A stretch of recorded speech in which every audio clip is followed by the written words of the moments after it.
Hey, yo, it's me, Pops Van Marmalade, and you're watching the Comics-Related Madness Network. Huh? So come get some. CromCon. CromCon.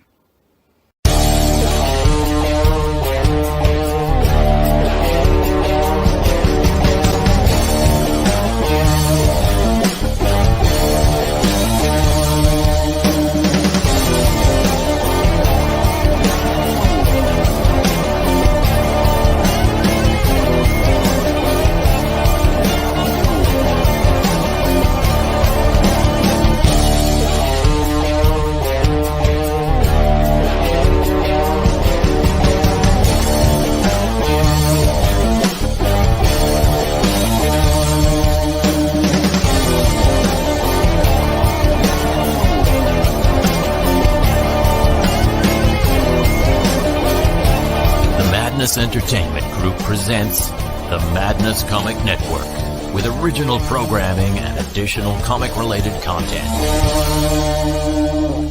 Hey, we want to shout out to our sponsors, Daytona Beach Comic Con. If you are a fan of comic books, if you're a fan of comic book conventions, and if you like meeting comic book creators and getting comics and comic-related stuff, then you need to make your plans to attend Daytona Beach Comic Con.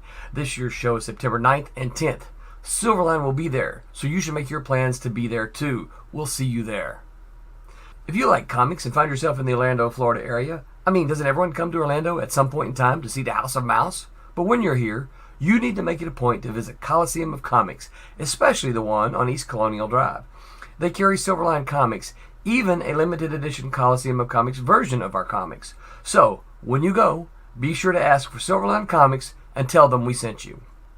OCD stands for Orlando Collector Deviants. OCD, Steve and Trish, they're a family of geeks who promote geek things, particularly those around the Orlando, Florida area. They're big supporters of Silverline, and we think you should be supporters of theirs too. Go give them some love. If you are an independent comic book maker and you need to get your independent comics made, you need to look no further than Kablam Digital Printing. They print our books, and they do a bang-up job. They're not only trusted by Silverline, but many, many independent comic book makers. Head on over to kablam.com and see for yourself just how easy it is to have your comic printed by them. And tell them Silverline sent you. Hi, this is Tim TK, host of That Silverline Show on Tuesday. Join us at 11 p.m. Eastern, 8 p.m. Pacific every Tuesday night as we discuss pop culture and the joys of making comics. Hi, I'm Barb Kelberg, co-host of Silverline's Wednesday Wham. Join us each Wednesday nights as we discuss comics, literature, movies, and anything else that may catch our attention. I'm Roland Mann, and I host Silverline's Silver Sunday. Join me every Sunday at 8 p.m. Eastern as we make mine Silverline.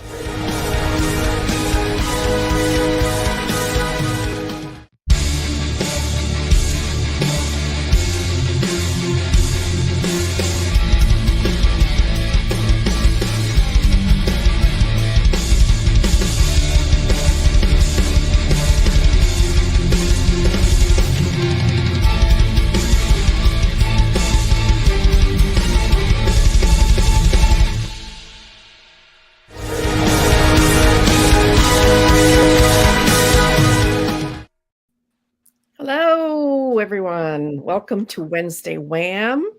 I am your hostess, Barb Kelberg, longtime comic book pro and the creator of Divinity. Martin, you want to take off? All right. No, I'm Martin. I'm the colorist on Wolf Hunter and do various illustration stuff here and there on the side, and sometimes occasional commentator and host of Wednesday Night Wham. And I'm Rob Davis. You are the venerable Rob Davis. I was just about to say the venerable artist, as they call me.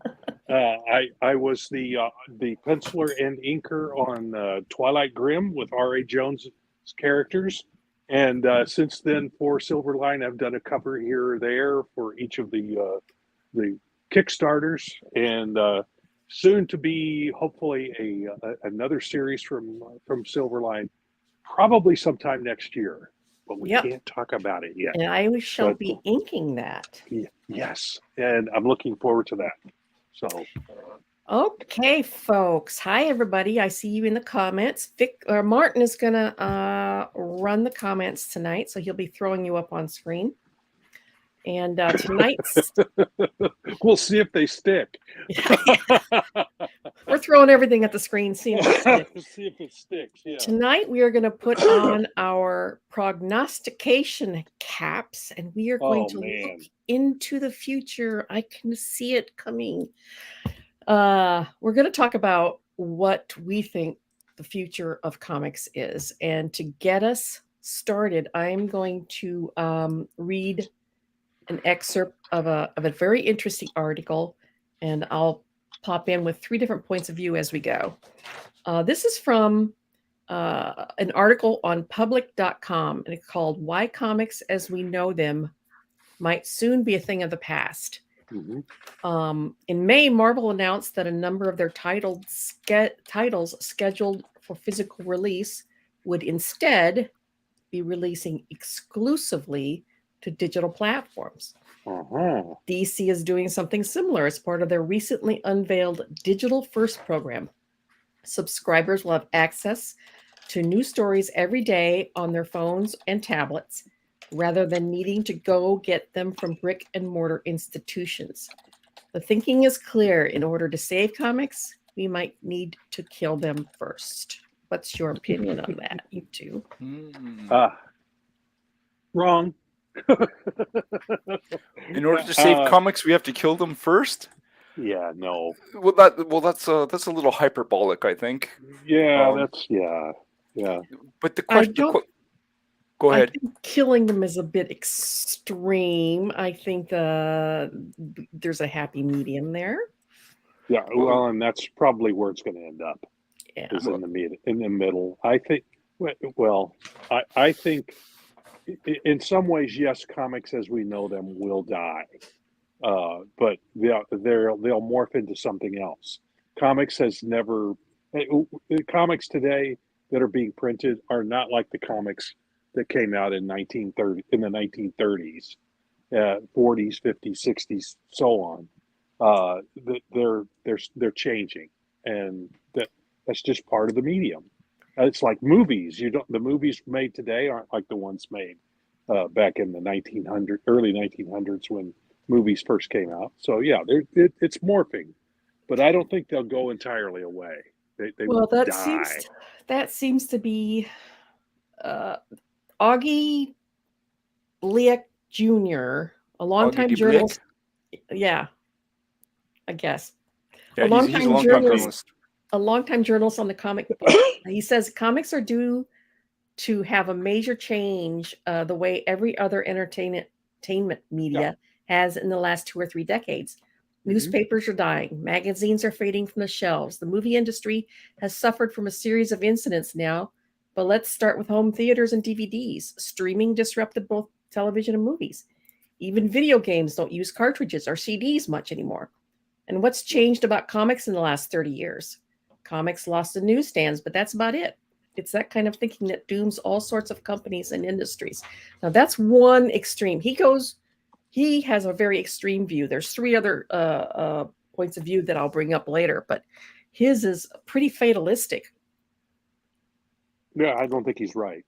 I don't think they'll go. I don't even think printed comics are going to go away. I think they're going to continue. With the print on demand that we have today, and most independent creators are using that, and Kickstarters and all that. I think it's changing, but I don't think printed comics are going to go away. I think part of it will go over to internet comics, and part of it will go into gaming. But I think printed comics are here to stay. That they just aren't going to be the powerful big industry that they were back in the 30s, 40s, and early 50s. Before Comics Code Authority killed them. Killed that version of comics. So, but yeah, I agree with him that comics are atrophied at the moment. They're kind of stuck in the 1990s and the early 2000s. It hasn't, not that many changes have happened since then. You see just stuff happening at the edges of the industry, and so it's morphing. But because we're in the middle of it, there's no way to see exactly how it's going to end up. It's just like anything else. Well, so I would contend an interesting point, and this is my observations from comics even in the 90s. The thing that has been the problem the whole time, it has been the distribution models. Yes. And Yep. for whatever reason, the comic companies and the distribution companies can't get their brains around how to do that properly. And that's in today's age, in the places that the methods that can be used today. Right. And I don't have an answer for that either. So yeah, I don't know what the answer is, but yeah, well, somebody smarter than me should be able to come up with it. But yeah, well, it's a thing that is very problematic, and I think like the distributors lock you into a certain type of, like, I could be completely wrong here, but you get locked into this thing where you it's a do or die situation, right? And if your money gets locked up or tied up in something and you can't push it, then what do you do, right? But I think that's been the biggest issue is, like, for some reason the comic people have difficulty figuring out other avenues to get their books to. Mm-hmm. Like, the comic book store is not the only place you can sell a comic. No. Vic made a point here. Yes. Maybe digital release and then physical trades, which leads right into my next point of view. Yeah. From comic store owner Brandon Schatz in the same article. He believes in a middle ground that could benefit both retailers and distributors alike. He puts forth a model where DC and Marvel release all of their stories with their twists and turns and shocking reveals through digital platforms first. Afterwards, those stories would be consolidated into a sturdy 80-page issue. Mm-hmm. As Schatz puts it, even the most ardent traditionalists yearn for an era where it was possible to own the entirety of the Marvel Universe without investing in more than 50 different story arcs at once. Independent outfits like Boom Studios have already begun to recognize that. The company streamlined their lineup considerably last year, and it resulted in a 63% bump in their total sales. A reduction in overhead might be a blessing in disguise. Mm-hmm. So another something just occurred to me that's a possibility that I haven't heard it thrown out there yet. But since we have digital printers like what Kablam uses to print the Silverline books, I think eventually the costs on those machines will come down. Kind of like 3D printing those prices are starting to come down now, and you might see mom and pops all around the country. And then if you wanted a printed comic, you could go to that shop and look at a digital catalog on a screen and say, I want a copy of this, this, and this. wow, now that's an interesting idea. So, and then they would print them out. An hour later, you'd have those 3 or 4 comics. You could go to a website and purchase the digital download and print it out. Order them on an app or whatever. But anyway, you would be able to. There'd be printers all around the country, and probably it'll start in bigger cities first, but it would eventually filter down to smaller and smaller until you could order it online and it's printed at the local shop. You go down to Staples or wherever that's got the printers, and there's your comics. You've ordered them at home. By the time you arrive to pick them up, or they could deliver them, even for that matter. Vic says so. Brick and mortar print on demand would take over. Exactly. Yeah. So Exactly. I That's can one of the foresee a answers. comic shop. I can foresee a comic shop carrying, having one half of the shop devoted to carrying collectibles and backstock and stuff like that, Mhm. and the other half being a little print-on-demand area where they can. In bigger yes, I see cities you. with You that, you yeah. purchase this. well, There it yeah, is. well, and the other thing you could end up doing around that is you could also end up building communities around that, right? And then you end up doing, the comic workshops, and then you get the people, locals, to start building their own comics and printing their own comics on the spot Mhm. and all that kind of stuff too. So it's Yeah, it's I think that's how it's going to change. I think that's yeah. how printed comics are going to change. That And like I is a said, some of it will fascinating go. idea. Some of it will go online Yeah. with webtoons, as some people call them. So yeah, So that's so a possibility right there. so I work for a printing company. I can't say too much because of Yeah. stuff, Yeah. but what? So this is the one thing that is a concern, and so like my company is capable of printing print on demand comics. I mean, we could print one copy, or we could print 100, or we could print 1,000, or whatever. And we could also do technically what's called variable content, which means like Yeah. if you want to change the names of the characters, you could Or change every the single issue of it could be issue Or one, change but the every single language. copy of that Or issue, change the the name could be language. changed, right? Or Or the the language language could be could be changed, changed. or exactly all that stuff. Mhm. So that can be done. The only problem with my company's their machines, like to turn it on, to flip the switch to turn it on, costs $10,000. Yeah. Right.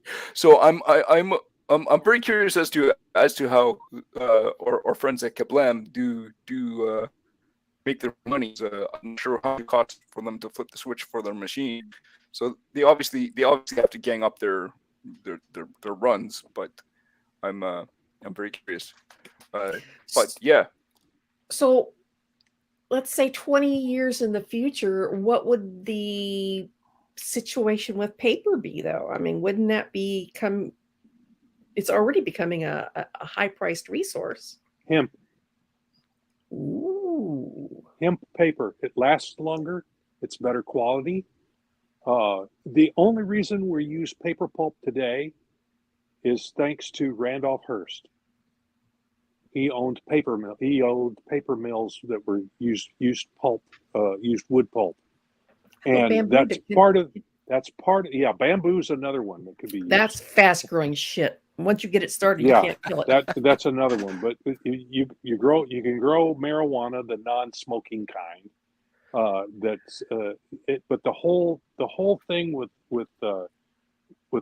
marijuana back in the day, part of the reason why it was demonized so much was that it was cheap to make paper for newspapers and books and that sort of thing. There was all those politics rolled into it, plus the fact that it had a psychoactive aspect to it too. But that's why it was so demonized. Because he was trying to corner the market on paper. So, now, interestingly enough, there's hemp, there's bamboo, there's other kinds of paper that can be made, easily recyclable. Interestingly enough, there's also plastic papers, so to speak, Yes. and metallics. Yeah. There's also metallic papers. Now, the cost factor to produce something on those was probably through the roof. Yeah. But But they exist. Especially the metals. Yeah. Could you recycle like old bottles, plastic bottles, water bottles, shit like that to become paper? Well, probably you could turn it into fibers, and I don't know if they could be woven into a paper, but it would be a paper-like thing, like a nylon jacket with very, very fine fibers in it. I imagine something like that. Rice possibly. paper. Rice paper. Yeah, that's another great idea. That's another one. That's also long-lived, and that's the thing.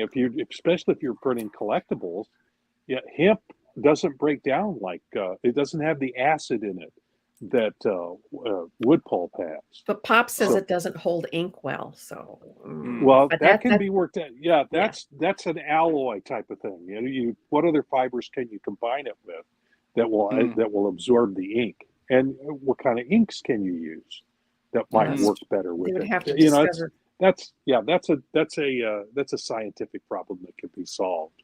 an engineering Yeah. problem. Engineering, So, interestingly enough, this isn't a comic, but it's kind of related. We're housing a Japanese student, and she brought a deck of cards with her for My Neighbor Totoro. I don't know if you've ever seen that cartoon, but the deck of cards is plastic and see-through. But it's interesting because on the back you still have the backing of the card, and then on the front you have the picture of the card, but you can't see the front. Like you can't see through, but you can still see through the card. So that could be a very interesting format. So when you're holding it with the face of the card, with the numbers and the pips on it, right? It's translucent, but when you turn it on the other side and you see the printed back, it's not translucent. No. Because well, otherwise, you it doesn't matter can't which play way you. poker with those. Well, no. So yeah. So if I'm holding it this way, you can't see through to the other side, and if you flip it this way, you can't see through to the other side. But Hi, Mel. if you do this, you can still see through it, but you can't see what's on the other side. But all the pictures are like dots, or little squares. It's pixelated. So it's pixelated. Yeah. It's pixelated. Yeah, it's very cool. It's very, very cool. So, anyways, I have to do a shout out to a first timer here, Mel. Oh, hey. Who I've known since I was 5 years old. So that Hi, it's Melody. been a long time. So Well, hi, we won't Mel. say we won't say how many years it was. Yeah. Yeah, it's been a number of years ago. Yeah. A few blank pages for rolling purposes. Yes. So, yeah, right. I wanted to go back to the discussion on the digital first idea. Now, one of the things that you can do is you can actually produce. You can produce the whole book, or you can produce part of the book, and at the end of the book, you say, "Would you like a printed copy?" Press the button, boom, and it sends it off to the Well, that to would be the, an additional print-on-demand fee, shop. though. Yeah, Sorry, what and was you that? could also. Well, no, you put the whole payment mechanism into the final page of the comic and say, do you want to read the rest of the story, or do you want to get the print copy, hit the button? There's it can all be all kinds of integrated. permutations with this. I mean, you could have anthologies where you could pick and choose what stories are in the book that you're going to get. You know, either the comic or in the case of a prose book, you could also do that. You can pick which stories will be printed in the book. There's all kinds of possibilities with it. I have one more viewpoint from this article that I'm going to and then we'll throw it open to everything. Goes. Yeah. Jackson Miller, a comics writer and proprietor of the Comicron database, doesn't believe that a full-on digital pivot will ever bear fruit. After all, the comics reading audience has had access to digital books for more than a decade now, and the market has consistently favored collected edition or serialized issues. In fact, according to Comicron's figures, digital sales of comic books represented a paltry 90 million last year in 2022, as opposed to 2019, a banner year when graphic novels did 765 million and floppies did 355 million. Yep. So according to him, he doesn't think digital will ever overtake it, but I tend to disagree with that. I think it's going to come to a happy medium, because younger generations are probably going to prefer the digital models. But there's always going to be something they can read on their phone or their iPad. Yeah. Just because the last decade hasn't done well digitally, I don't think that's going to maintain for the next. We're looking 20 years out. 20 years. Yeah, we're going 20 years out. We're talking another generation away, more or less. I think digital will slowly grow, but I don't think I don't think physical comics will ever completely No. go away. I don't think so No. either. No. Nope. So they said, well, when digital comes in, books will disappear. Well, no, they didn't. They actually blew No. up. They went crazy. They said that other stuff like vinyl, right? They said vinyl will disappear. Well, vinyl's still a thrive.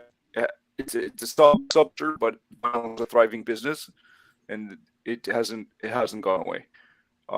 So yeah, if the physical print will always be there, and I think it's a matter of how do you conjoin the two, the digital with the print. Yeah. And that's the question. And yeah. this is part of the same thing that with the movies when they had the DVDs and they were trying to get everybody to jump on board with all the extras that they threw in, right? All the little like behind the scenes stuff, but it was always tacked on.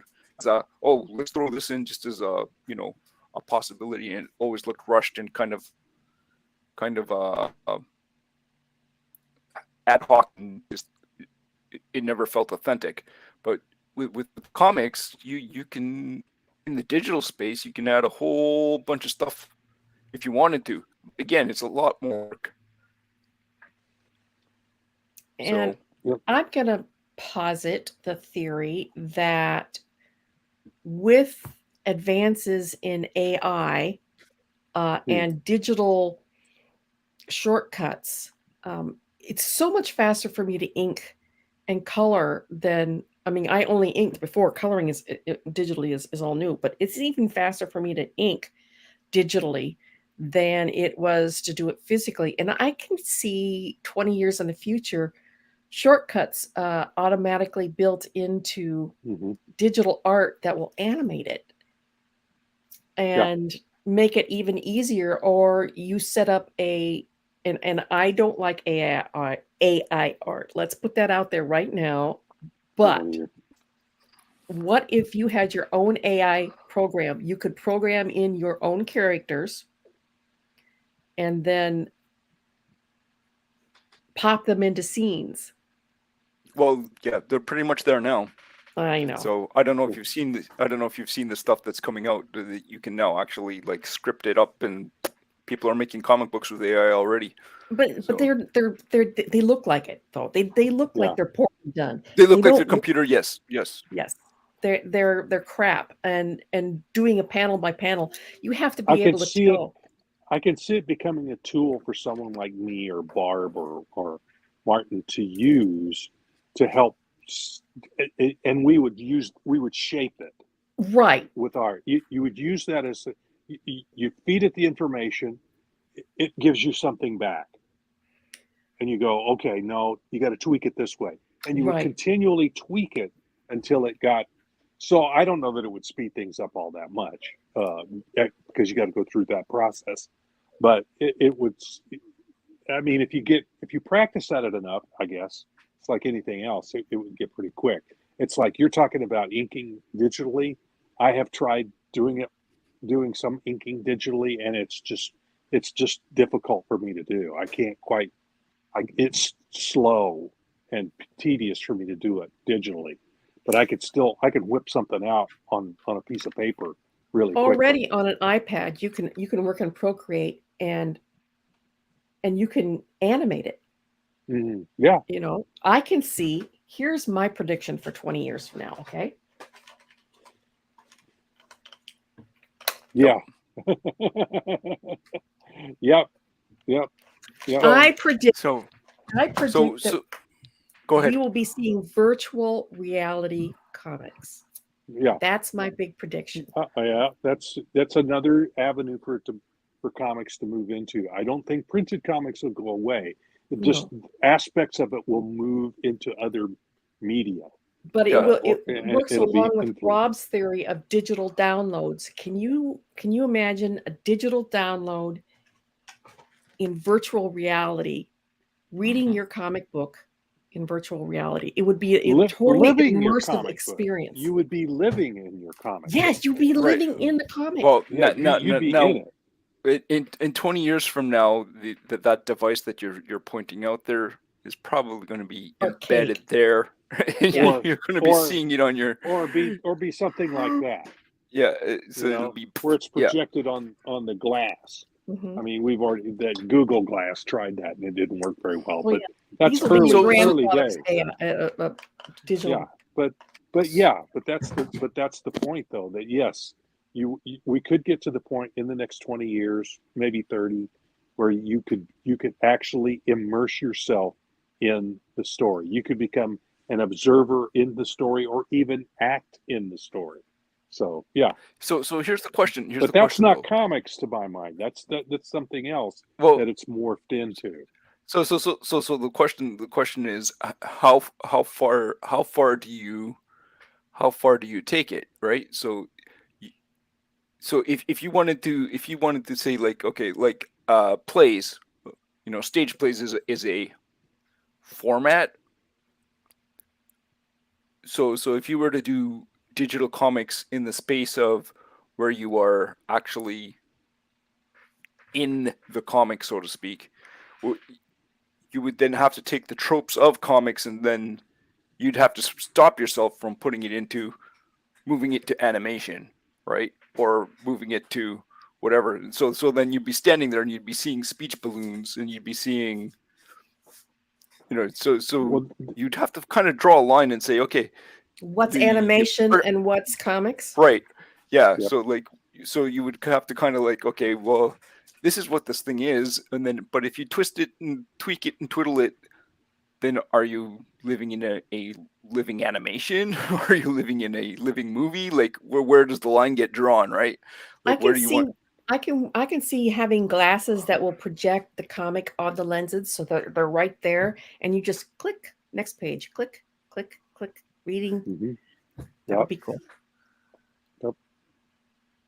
That's just another aspect. But again, I don't think printed books are going to go away, but parts of it are going to move into other media like that.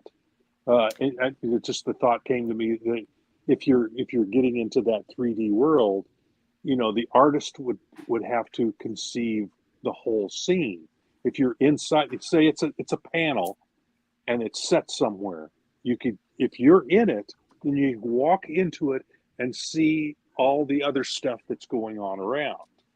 You could see all the details. You could zoom in and see things that are in that panel. Right. I mean, we've seen you can't do now. We've seen 3D comics before. You put the little red and green glasses on, and Yeah, they jump and out things- at you. Yeah, I have astigmatism in one eye, and so that does. Sometimes it works real well. Other times it doesn't for me.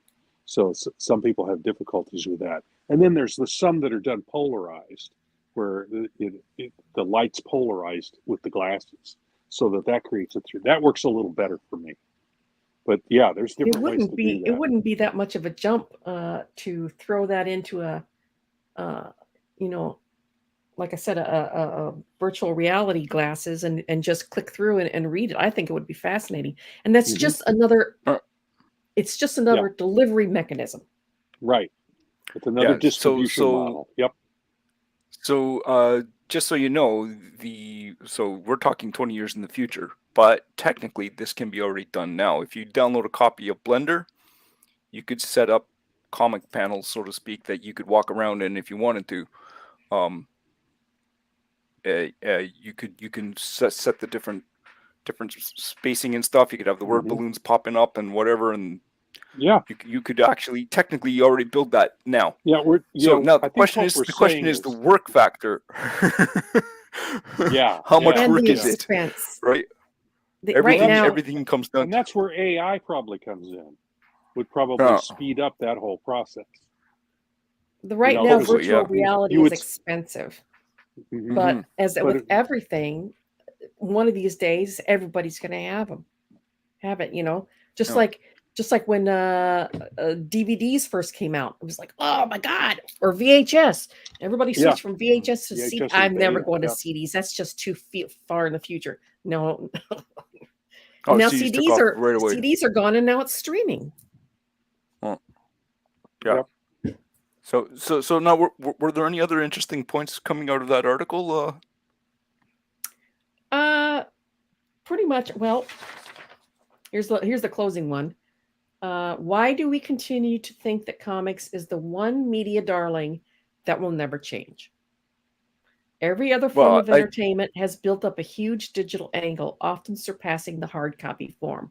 Why should comics be any different? So that's Sure. how it ended up. But yeah, I know. Well, okay, so I can speak to that a little bit, in that it's kind of also going to tie into this. So Scott McCloud wrote this book 20 years ago, 23 years ago, Yeah, I have a reinventing copy comics. of that. Yeah. All right, so he discusses all these different things that you can do with comics then, and which very few people actually capitalized on or even tried to do. And the reason why I think it was difficult to implement some of his ideas, and even to implement the ideas now, is time. Time it just takes time to create this stuff and to then integrate it into technology.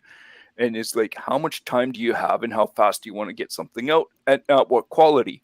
So if you're okay with substandard quality, you can hammer stuff out no problem if you wanted to. But then Time will and anybody look at it? ROI. Yeah. ROI is return on investment. Yeah. And floppies already have an extremely small return on investment. They are not. I mean, they're profitable, but only in a very small initially. margin. Now, if you start talking about all the ancillary stuff that comes out of it, movies made from ideas, toys, and all that stuff, that for really popular stuff, the return on investment there is a lot bigger. But how many people get a product from a comic book that's got all that ancillary stuff? Not that many. But I think, and this is where AI may come into handy, in that I think AI will actually speed up the process of getting it from here into whatever forms that you want. Drawing the initial and then feeding that into the AI to say, okay, now take this and make it 3D. I have no problem with AI as long as it's my ideas going into my book. I have a problem with AI when it's my ideas and my art showing up in somebody else's book. Yes, I have a big problem with that as well. And that's going to have to get worked out, because the copyright law is very murky on this particular aspect. Is that fair use or not? Yeah, I don't think so. But we're already having a lot of people swiping images from the internet and using it, manipulating it and creating stuff. They call it now scraping. They're scraping in. Yeah. It's there's a whole new aspect that copyright is going to have to address, and unfortunately, the big money is what's going to drive it. It's not going to be the little guys like you and me and the guy next door. It's not going to be us driving it. It's going to be Disney. It's going to be Warner. It's going to be whoever who's got money to throw at it. Yeah, it's always the money that greases the wheels. Yep. Absolutely. Well, so when it comes to the I'll end up going off topic because so okay. I have a theory that when it comes to the small guys, don't go for the big pie, right? Find your niche, and then feed your niche, and if you get enough people to get on board and support you, cater to them. That's your audience. Yeah, and there's plenty of examples of that. Then if there's spillover, Terry Moore, Jeff so if there's if there's spillover, great. But find your niche audience. Wendy Peeney with ElfQuest. And so the other, so I guess one of the ways to look at it is come up with a property that's going to be that grabs people's attention, or enough people's attention to play with, one that you like and one that they like, and that it might take several tries to get there, but that's kind of so. But any medium any version of comics that you're in, paper, floppy, digital, virtual, AI, whatever that is, like you still have to do that the nuts and bolts of it, right?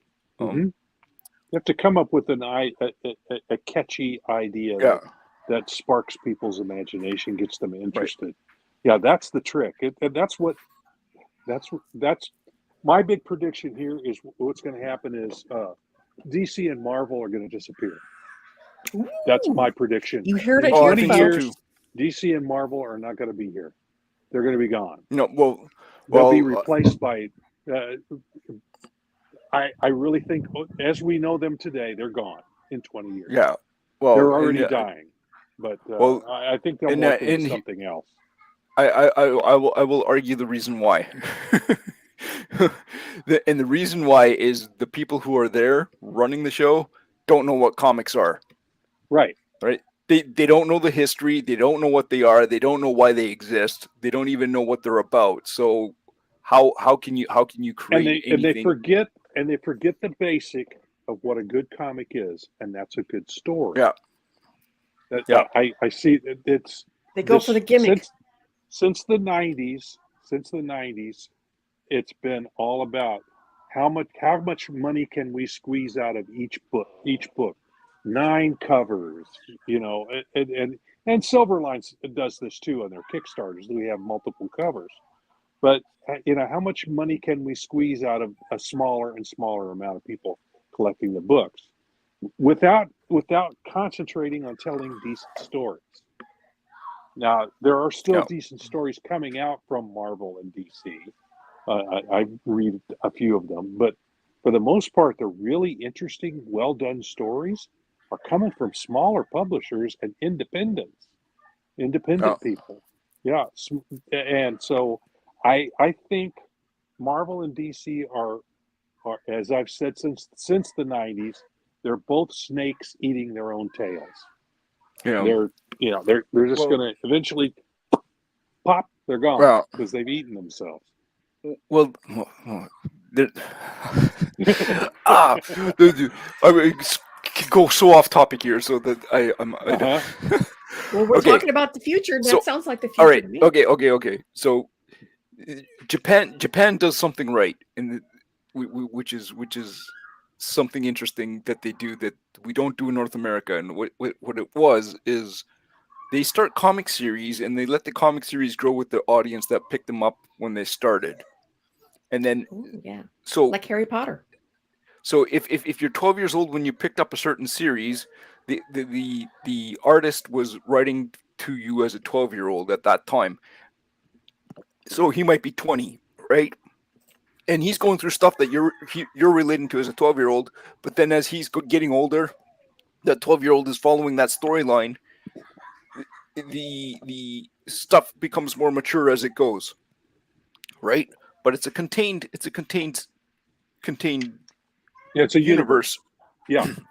It's a contained universe or a contained storyline that goes with the artist and the story, and it carries on with that group until it gets to its logical conclusion, and that might be 5 years, 3 years, 10 years, 20 years, however long. But usually that audience stays with that book. But what they do then is they start another book for the younger audience, and so the older audience might not have any idea what that younger book is. They don't have a clue. But that younger audience has now started on with their next chapter. Part of the problem with Marvel and DC is that they grew up their characters, Batman, Superman, Spider-Man. They grew them all up so like when I came in and where they are today, they are way more mature than what I came in with. But we can't give that back to our kids. Right, so they don't have anywhere to go because they grew up their characters, but they can't give them back to the kids, so they don't have an audience to build on. Not easily. It Not could easily. be done, but It can be done, but they have to have the will to do it. Right. That's part of it, right there. Is that they don't have or the knowledge. Pops exactly. Or the knowledge. Yeah. The Harry Potter books did that. They started, the first book was geared towards like an 11 or 12-year-old. And as each Yeah. book came out, the characters were aging and the stories aged along with them. They became more complex, more they weren't black and white. They were shades of gray. The storylines were and by the end you were seeing death and destruction. They got darker because they got darker. Yeah. So I don't mean color wise. I mean emotionally. They had a war. Yeah, the kids were 18 and they went to war basically. Yeah. So going back to the idea of the comics in the future, I'd like to go touch back on what we actually can technically do today, which is comics in the future, which is what Scott McCloud was talking about 23 years ago, which is still not being done today. Okay. But we can do some interesting things. So like I mentioned in Blender, if anybody has the wherewithal to do this. What is Blender? Blender's a 3D program. So it's a 3D art 3D rendering program. It's on used the level to build 3D cartoons and universes and But the really interesting thing about it is it has a 2D component to it, which can be drawn in 3D, which is a little bit right. So you can have the it's space. A little hard to get get your head around that. Yes, but you can draw 2-dimensional drawings, and then you can move the stuff around back and forth on a 3D plane. So you can draw comics in a 2D space in Blender. And then you have all the affordability of all the lighting and all that other stuff that comes with it, and some interesting stuff. So you can create virtual reality comics if you wanted to, or a comic that you can walk through, or something. So that can be done today. Yeah, it's a matter of will, time, and it's a matter of time, and it's a matter of cost, and how much are you willing to put into it. But this can be done. So that's one thing that can be done. The other thing that can be done, now Scott McCloud talked about the infinite canvas. So you can make a comic that just keeps scrolling and scrolling and scrolling and scrolling and scrolling and scrolling, and you can do this on the web. So great. Only problem is if you ever wanted to translate that to print, you might have trouble unless I'd go decide to print it on a scroll. I mean, which could be done. Yeah, right. So that's another option. Now, one thing that I haven't seen done, I saw it done in a very early web comic, and that was interlinking panels to other pages elsewhere. All right. Now, this is not something that has been done in comics online, and this is something that could be very interesting, particularly if you have a universe of books.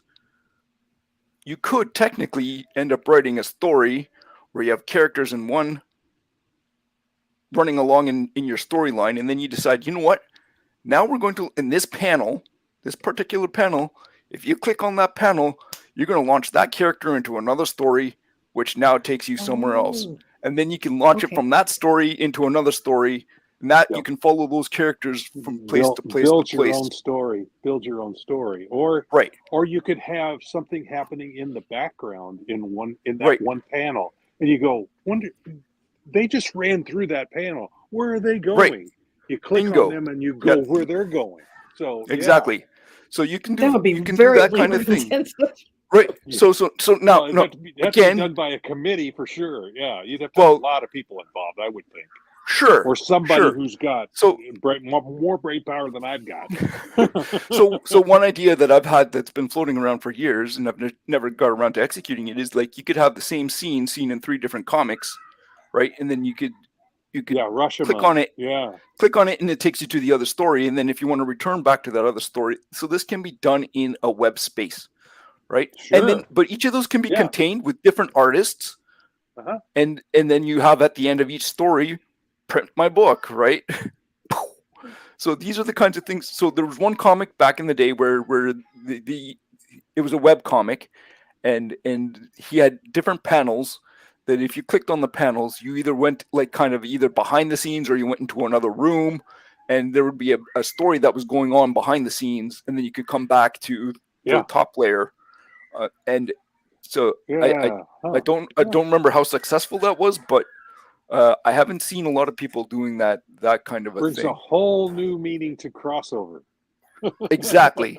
And there's a whole lot that can be done in that space, but it's a matter of sitting down and working it out. Yeah. So it's a lot of it is the time factor, and the coordination of things and the work involved. So like one of the things that I was hoping for when the web started taking off is, you know, DC and Marvel putting up like, you know, their entire catalog of characters that you could go. I mean, they've done it to some extent, but they should have an archive of all their characters online, then where you can go and just look them all up and, you know, get their backstory. They do. But they do have that. They do. So they have done it. Okay. It's a wiki. It's a wiki. Like Wikipedia. Okay, Wikipedia. But did Marvel and DC do it themselves? Yes. Okay. I think DC has one. I bet Marvel does too. But there's also fan wikis of those as well. Yeah. So they're but again, it's a lot of work. Well, again, that's probably done by, you know, a handful. It's done by a committee. There's a bunch of people. You've got people entering stuff and picking images to use and so on. So it's some of them are fan run. So there's a handful of fans doing it. So, but I think I've seen DC and Marvel wikis. That how long did it take them to put this together? This is huge. I have no idea, but I'm sure it sold well. I don't know. Well, I have no idea. Barb, you probably remember in the 80s and 90s they printed the Marvel and DC both had them that had listings. They had listings of their characters. I forget what those were called. Bibles? But you know what? Yeah, essentially, But it had when I worked for Warp Graphics, A through D, and another one had, you know, E through G or whatever. When I worked for Warp Graphics, I got the ElfQuest Bible, and it was like, it came in a packet. It was like this thick, and it had basically a bio on every character and a background and what you couldn't do, blah blah blah blah. It was their Bible. Wow, that's great. Mm-hmm. That's organized. That's organized chaos, but organized. But yes, that's somebody, and that can be done to a certain extent. It can be done easier if you have a program that can sort that stuff for you automatically. A data sorting program, or you know. So we've touched on Marvel and DC. Where do you see independent comics 20 years from now? It depends on what you call independent comics. I think there's going to be an even bigger fracturing of things. I think individual creators, when they get a fan base, they're going to break off and do their own thing. I think there may be places where it's kind of like the X-Men where hot artists were made. I think there's going to be things like that either like Lady Death and she are doing their own thing, right? It may have started out over here, but the creators either branch off and do their own thing. It's kind of like to really drill back into comics history, cartoons in the newspaper. We go back to Milton Caniff, who worked on Terry and the Pirates and became very popular doing that particular strip. Well, he got into a tussle with his syndicate and said, well, the heck with that. I'm going to go off and create this other character. And he created Steve Canyon. That became huge. So he owned that. Yeah, it was a great strip. Beautifully drawn and intricate adventure stories in it. it would have, anybody who doesn't know about Steve Canyon and or Terry and the Pirates, go online, Google those, and start diving in, because it's beautiful stuff, well written. Back when adventure It was the comics Indiana in the Jones newspaper. of the 40s and Yes, 50s. yes, 40s and 50s. It lasted into, I think Steve Canyon lasted into the 70s when Milton Caniff died. Because I read him during the 60s. And then it ended. Whereas, certain comic strips, when their creators died, the syndicate carries them on. But in these cases, like for Peanuts, that could have been, somebody could have come in and continued Peanuts, but Schultz had it in his contract that no one could come in and do that. I think same thing with Steve Canyon. But that's You think we're all going to split off into these tiny little lonely satellites?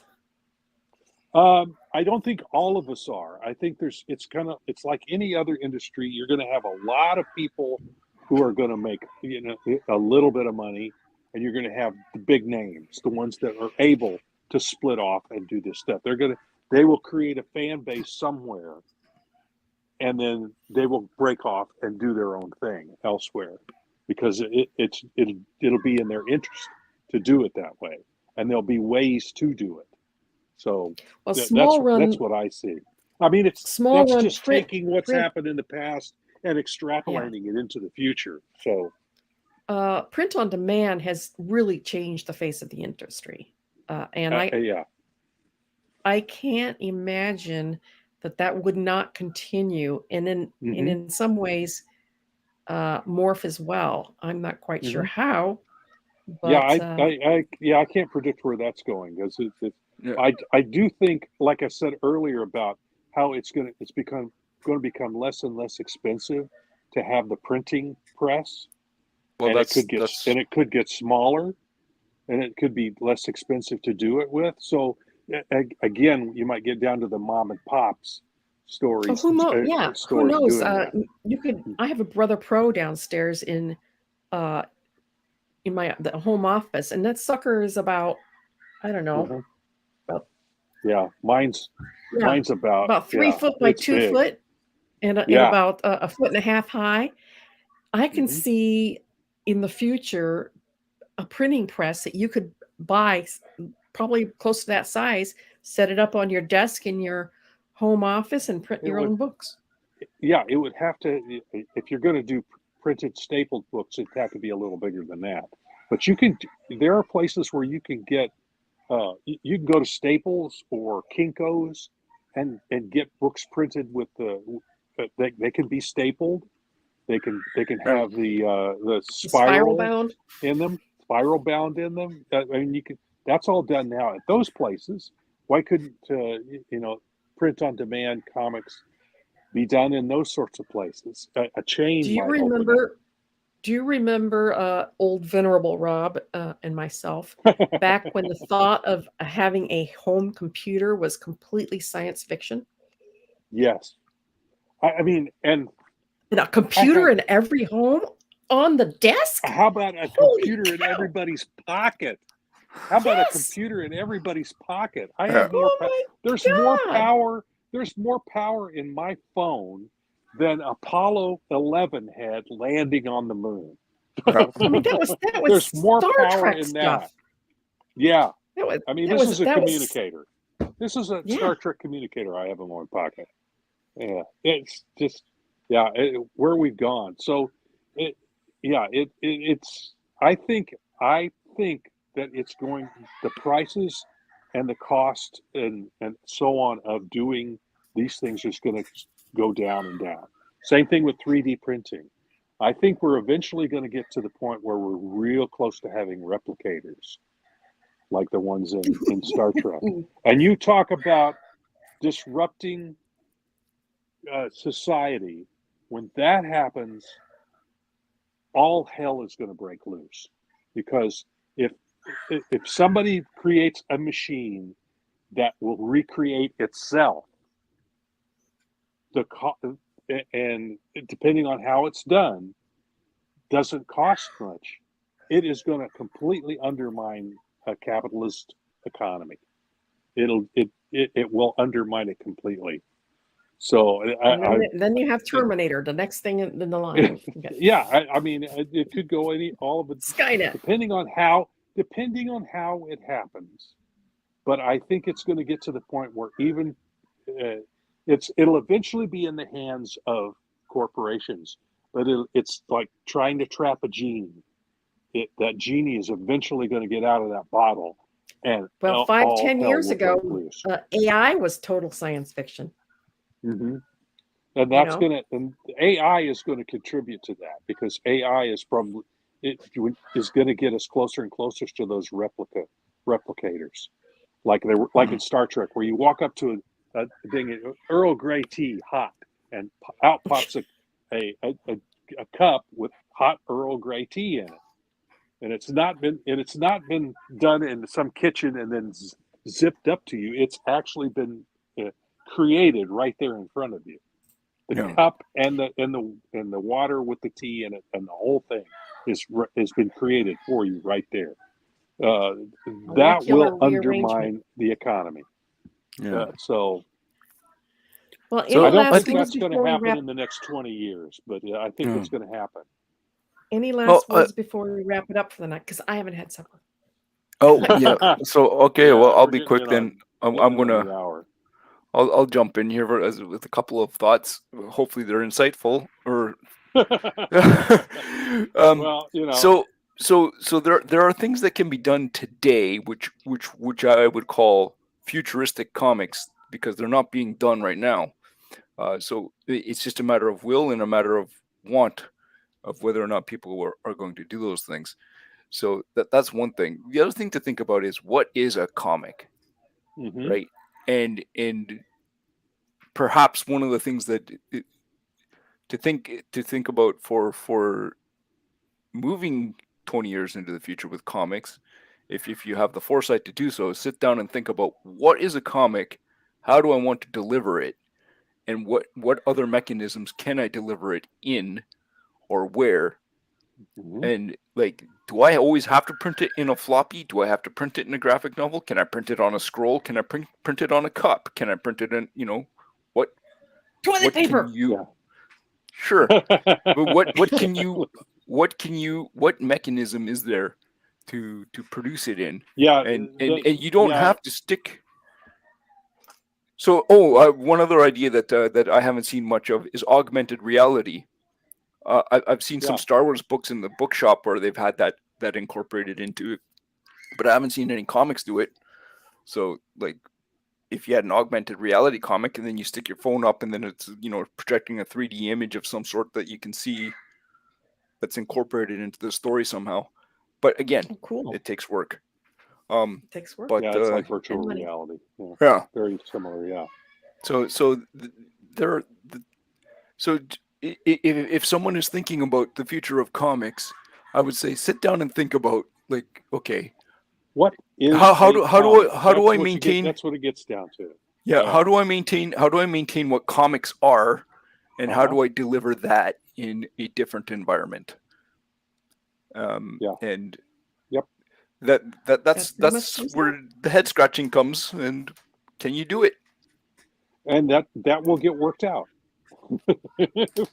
Whether we have much say about it or not, it'll get worked out one way or another. Yeah. Technology is always marching forward, and just when we think we've figured everything out, something new comes along. So it should be interesting. Everything we said tonight could be hooey.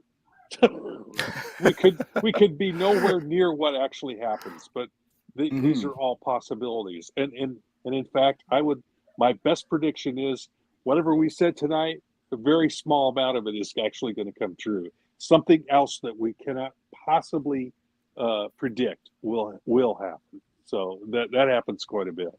But like you were saying, predicting that every house would have. Well, I've got two desktop computers sitting in my studio, but in the 1960s and 70s, computers filled a room. Yes, filled a big and room. You had key punchers that put in the code. Yep, Mhm, I have exactly. I'm sitting here with a laptop and 2 iPads next to me and a cell phone over here Yeah, and a virtual yeah. reality glasses. I mean, this is just insane. Yeah, exactly. Yeah. So, All right, and folks. I couldn't predict that. But anyway, yeah. No. We're going to wrap it up tonight because it's 8 p.m. my time and I haven't had Yep, supper yet. mine So too. I'm hungry. I'm hangry. So we are going to wrap up the show for tonight. Thank you, everybody, for tuning in. And as we like to say, as we close out, make mine Silverline. Silverline. Now I got to find the end thing. The off button. Yeah. There we go. My name is Ross Ritchie from Boom Studios, and make mine Silverline.